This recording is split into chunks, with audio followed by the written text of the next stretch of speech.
Assalamualaikum warahmatullahi wabarakatuh. Hello everyone, I'm Akmal Nur Hidayatullah as a moderator of this presentation. And here we would like to deliver about the rationale and responsibilities of ESP practitioner, the lack of an orthodoxy, new realm of knowledge, change in the status of English teaching. Before we start our presentation, let me introduce our group first. That consists me Akmal Nur Hidayatullah, and then Ammar Mahardika and Muhamad Faqih Syahputra, and the last is Dzaky Robith. For the first presentation will be delivered by Muhamad Faqih Syahputra. Please, for Muhamad Faqih Syahputra, time is yours. The rationale and responsibilities of ESP Partitioners. There are some rules that every and ED provide ESP Partitioner should obtain to perform teaching processes. The ideal ESP Partitioner is the person who underwent some training before entering the field of teaching. The majority of researchers in the field of ESP state that the ESP practitioner jobs influence much more than just teaching. In the words, there are some other roles to be set teaching itself. Therefore, some researchers like Tudor and Irfan and John 1998 prefer the term ESP practitioner rather than ESP teacher. They state 5 different rules to be accomplished, and ESP practitioner, teacher, collaborator, course designer, and material provider, researcher, and evaluator. The lack of an orthodoxy. Orthodoxy stands for convention, custom, and canon. The lack of a long tradition in ESP has been a hotbed of conflict.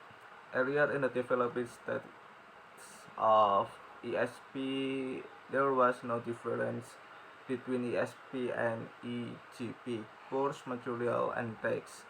Later, on this question of authentic and unauthentic, text rose upon scale of ESP.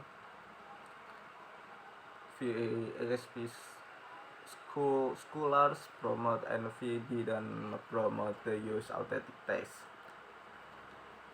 Propose solution to avoid overlap orthodoxy. There are no easy solutions to this situation, but some methods that might be useful are survey the history and present state of ESP in your own or neighbor countries. Formation of group ESP teacher perhaps allied to any existing national organization for the promotion of ELT to further the support and development of ESP, establishment of newsletter and other from publication for teaching information view about ESP and certain country. Provision of free and in-service teacher training focusing on ESP issue. Such provision can take a variety from workshop, seminar, short course, and etc.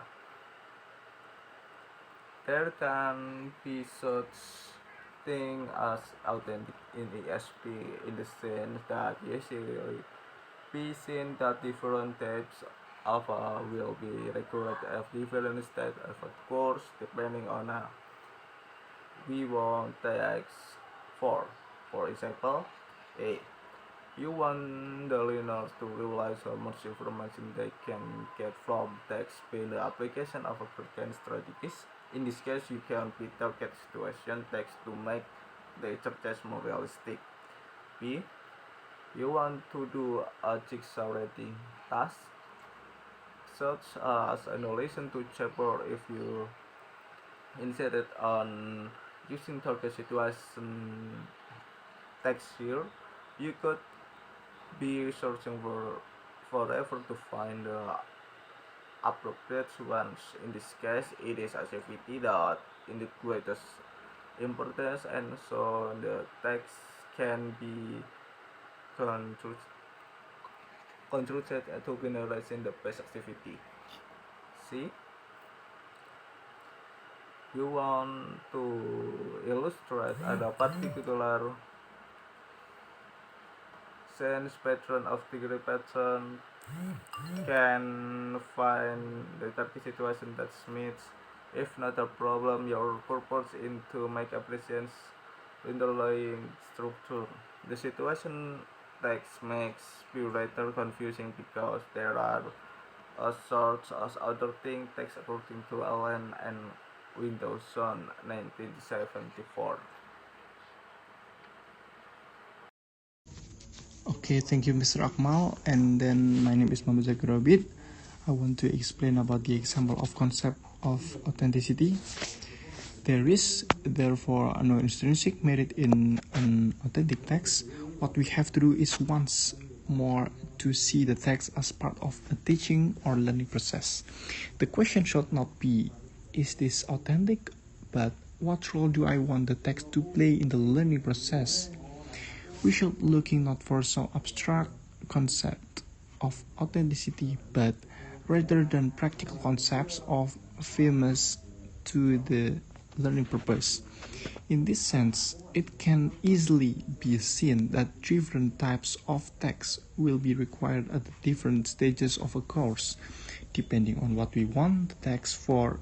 For example, point A, you want the learners to realize how much information they can get from a text by the application of learning strategies. In this case, you might well want to use a target situation to text to make the exercise more realistic. And then point C, you want to illustrate.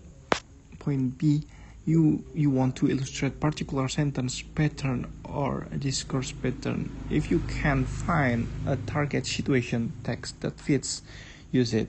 If not, it is no great problem. Your purpose is to make apparent an underlying structure.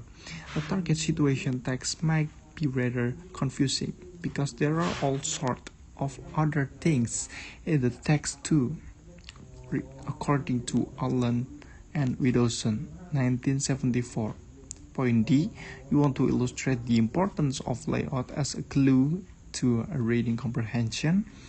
Authenticity, particularly of the visual appearance, is a sine qua non in this case. Point E, or last point, you want to increase your learner's motivation by emphasizing the real-world application of the language. In this case, an authentic text is preferable, or at least an authentic appearance. And then the next is the importance of a text. It is not intrinsic to the text, but derives from the role of the text to play in the teaching or learning process. As the example of the use or non-use of authentics illustrate this, ESP teacher will have to orientate themselves to difficult problems with little or no guidance. There are no easy solutions to this situation, but some methods that might be usable are: number one is surveys of the history and present state of ESP in your own or neighboring countries. Then the second one is formation of groups of ESP teachers, perhaps allied or to any exciting national organization for the promotion of ELT to further the support and development of ESP. The fourth, establishment of newsletter and other forms of publication. for exchanging information and views about ESP in your country. And then the last one is provision of pre and in-service teacher training focusing on ESP issues. Such provision can take a variety of forms, such as workshop, seminar, short courses, and etc. I think that's all for me. In the realm of knowledge, changing the status of English teaching, as well as having to cope with the uncertain values of the strength lane of ESP teacher may also have to struggle to master language and subject matter beyond the bound of their previous experience. Teachers who have been trained for generalist English teaching or for the teaching of literature may suddenly find themselves having to teach with textbooks content they know little or nothing about. Thus, in addition to having to orient themselves in a shifting world, ESP teachers may at the same time feel a sense of utter inadequacy at their ability to cope. This problem is best illustrated in the question of specialist knowledge and language.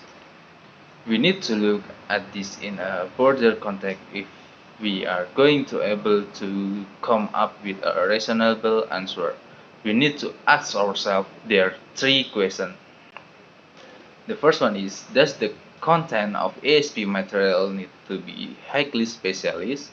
Second is, why do so many ESP teachers find it difficult to comprehend ESP subject matter? And the last one is, what kind of knowledge is required of the ESP teacher? As the work of the early pioneers in register analysis showed, there's little linguistic justification for having highly specialized text. There is no clear relationship between sentence grammar and specialization of knowledge. In specialist text, in the discourse structure might be denser and more formalist, but not different in kind of that of less specialized material.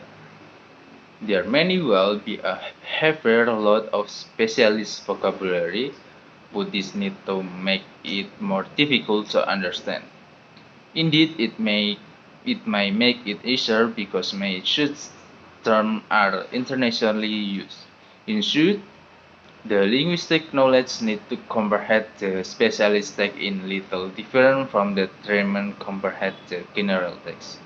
The difference in comprehension only I will the subject knowledge, not the language knowledge. ESP is term of whole teaching or learning process. Any factor about that process must be evaluated on the basis of how it relates to the other factor and thus affect the entry process or tag. In other words, should not be selected as tag but as eliminated element in learning process. Change in the status of English teaching. One of the most important features of ESP in relation of general English in that the status of English changed from being a subject in its own right to a self-industry for other specialism. In many cases, this leads to a lowering of status for the teacher, or at least this seems to be the ESP teacher view. Jones, 1984. For example, list 5 problems that EAP teacher complain low of low priority in timetabling, lack of personal or professional contact with subject teacher, lower status or grade than subject teacher, isolation from other teacher of English doing similar work, lack of respect from student. In contrast, the general English teacher, the teacher is faced by a group of learners with certain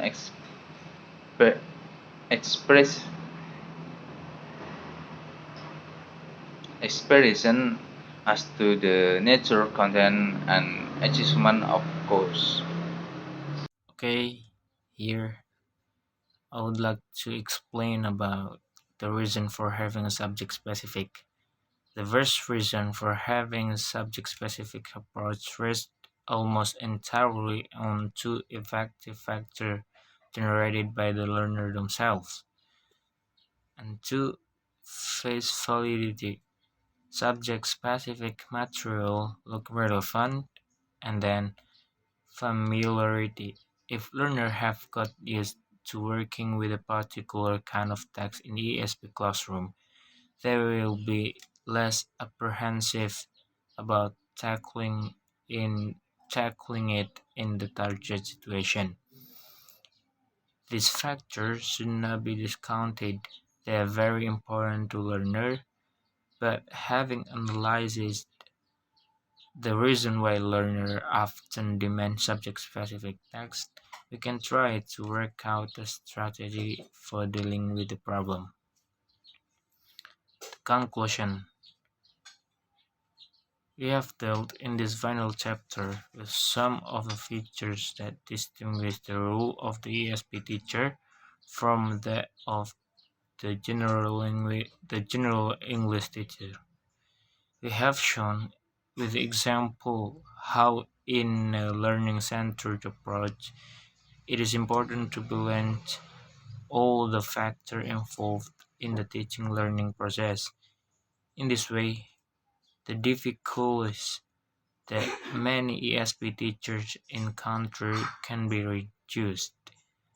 At the same time, we hope you will be encouraged to realize both what the land of ESP has to offer you and what knowledge and what potential you bring with you to expand and develop this brave new world. Finally, we should like to present a simple analogy to sum up the approach we have presented in this book. These are the sport coaches coaching a mixed team of athletes. The first coach does the rigorous analysis of the abilities his player need. Maybe that's all my explanation. Thank you very much. Maybe that's all the presentation from our group today. I hope you all guys understand about what we have delivered. If you have any question, you can directly chat in the comment section. And thank you very much. Wassalamualaikum warahmatullahi wabarakatuh.